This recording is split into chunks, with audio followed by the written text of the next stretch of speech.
they're stories from people that have been abducted from their cars and from their homes. Like in this movie, the producers say is based on a true story. Hundreds and hundreds of people are having abduction experiences, whether they remember consciously many details or not.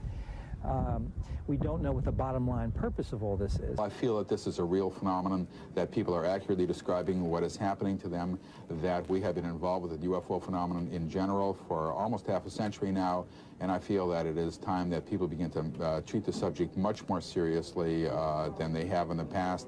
The evidence is fairly staggering now that this is going on, and we just can't escape it. I see two of them. Believe for a moment the phenomena is real, that we are indeed being visited by people from beyond the stars. What do they want, and why are they visiting us? What you're about to hear you may find disturbing. What have you been able to uncover by talking to these people who claim they've been abducted? Well, I've talked to about 90 different individuals. We've had about 450 hypnosis regression sessions. My evidence suggests that people are, that sperm and eggs are being taken from them, and from time to time, people are brought into a room, and there, arrayed in front of them, might be 10, 20, 50 babies. These babies look strange, they look unusual, people say. They sort of look human and yet not human. They use the word hybrids or crossbreeds or whatever. A kind of ongoing genetic experiment which involves taking ova from women and sperm from men, and there is this a seeming attempt to produce a hybrid mix. Why do you think there haven't been mass sightings, one of them landing on the White House lawn? What you're talking about, a landing on the White House lawn, is a sort of science fiction concept of contact,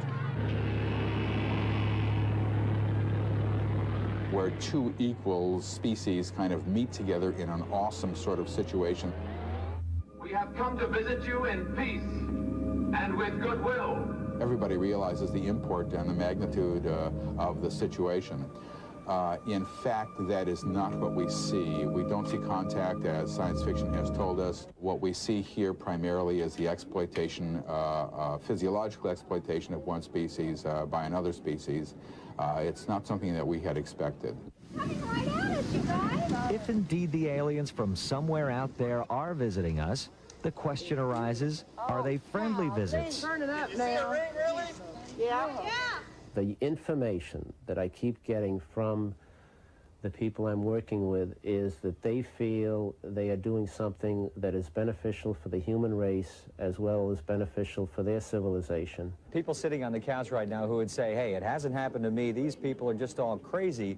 So your conclusions are that it's not just some kind of mass psychosis that's going on. That's correct. Well, of course, being crazy, mass psychosis, mass hysteria, psychogenic fugue, all the psychological explanations were very, very carefully looked at for a long period of time and simply does not account for it. Being crazy, of course, is the very first thing you look for.